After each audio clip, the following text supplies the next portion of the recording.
AP చుట్టూ, ఆంధ్రప్రదేశ్ చుట్టూ ఉన్నటువంటి రాష్ట్రాలు తమిళనాడు, కర్ణాటక, తెలంగాణ, ఒడిస్సా ఈ రాష్ట్రాలతో పాటు దేశంలో ఉన్నటువంటి ఏ రాష్ట్రంలో కూడా పెట్రోల్ డీజిల్ కొరత లేదు. కానీ ఒక్క ఆంధ్రప్రదేశ్లో మాత్రమే వాటి కొరత ఏర్పడడం ఇప్పుడు అనేక అనుమానాలు కూడా తావిస్తుంది. దీని వెనుక కూటమి ప్రభుత్వం యొక్క వైఫల్యమా, లేకపోతే కూటమి ప్రభుత్వం ఏదో చేస్తుందన్న అనుమానాలతో పాటు ఆరోపణలు కూడా గట్టిగా వినబడుతున్నాయి. దీని మీద ఈరోజు సజ్జల రామకృష్ణారెడ్డి గారు కూడా స్టేట్మెంట్ ఇచ్చారు. 4 రోజుల క్రితం ఆయిల్ కంపెనీలకు ఏపీ సివిల్ సప్లై కార్యదర్శి లేఖ రాశారు. అమరావతి రాజధాని నిర్మాణ పనుల కోసం భారీగా బల్క్ డీజిల్ని రిటైల్ బంకుల నుంచే సరఫరా చేయాలని చెప్పేసి ఆ ఆదేశాల్లో చాలా స్పష్టంగా పేర్కొన్నారు కూటమి ప్రభుత్వ అధికారి. మొత్తం 2,75,66,000 లీటర్ల డీజిల్ని సరఫరా చేయాలని ఆయిల్ కంపెనీలకు ఆదేశాలు ఇవ్వడం ఇప్పుడు తీవ్ర కలకలం రేపుతుంది.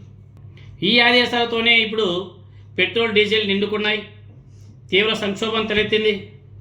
సామాన్య ప్రజానీకం, అలాగే రైతులు, ఆక్వా రైతులు, వాహనదారులు తీవ్ర ఇబ్బందులు కూడా గురిచేస్తూ రాజధానిలో నిర్మాణ పనులు చేస్తున్న బడా కంపెనీలకు కూటమి ప్రభుత్వం అండగా నిలిచిందన్న విమర్శ కూడా వెలువెత్తుతుంది. కూటమి ప్రభుత్వం యొక్క ఆదేశాలతోనే సామాన్యులకు డీజిల్ను ఏ రేటుతో అందిస్తున్నారో అదే ధరతో బడా కాంట్రాక్టర్లకు ఇవ్వాలనేది ఆదేశం. అయితే ఈ ఆదేశాలు పెట్రోలియం నియమాలు, నిత్యావసర వస్తువుల చట్టానికి విరుద్ధమని చెప్పేసి కేంద్ర ప్రభుత్వం కూటమి ప్రభుత్వానికి చీవాట్లు పెట్టింది. వెంటనే ఆదేశాలను వెనక్కి తీసుకోవాలని చెప్పేసి సివిల్ సప్లై కమిషనర్ని కేంద్ర ప్రభుత్వం ఆదేశించింది.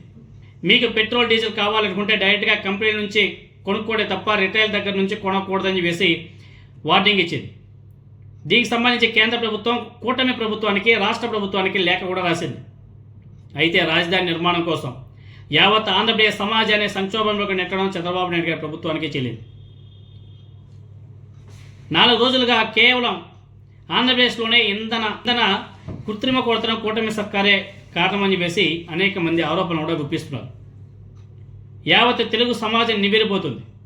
దీనికి మరి కూటమి ప్రభుత్వం, నారా చంద్రబాబు నాయుడు గారు, లోకేష్ గారు, అదేవిధంగా పవన్ కళ్యాణ్ గారు, మిగతా మంత్రివర్గం వీళ్ళంతా ఏం సమాధానం చెప్తారో చూడాలి. ఇది నిజం కాదా? కేంద్ర ప్రభుత్వం రాష్ట్ర ప్రభుత్వానికి చివాట్లు పెడితే నిజం కాదా? డీజిల్ కొరతని కూటమి ప్రభుత్వమే కృత్రిమంగా సృష్టించని చెప్పేసి చాలా స్పష్టంగా అర్థమైపోతుంది కదా.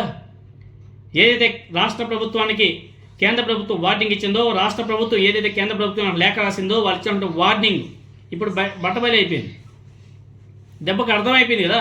కూటమి ప్రభుత్వమే అమరావతి కోసం, బడా కంపెనీల కోసం, బడా పెద్ద పెద్ద తలకాయల కోసం ఇలా కృత్రిమ కొరత సృష్టించి రైతుల్ని, వాహనదారుల్ని తీవ్ర ఇబ్బందులకు కూడా గురిచేస్తుంది. ఇది కరెక్టేనా? ఒకసారి ప్రజలు కూడా ఆలోచన చేయవలసిన అవసరం కూడా ఉంది. ఇది కరెక్టేనా? ఇన్ని కోట్ల మందిని సఫర్ చేయడం అవసరమా? ఒక ప్రాంతం, కొంతమంది వ్యక్తుల్ని బాగుపరచడం కోసం రాష్ట్ర వ్యాప్తంగా ఉన్నటువంటి ప్రజల్ని ఇబ్బందులకు గురి చేయడం ఎంతవరకు సమంజసమో ఒకసారి ప్రజలు కూడా ఆలోచన చేయవలసిన అవసరం కూడా ఉంది.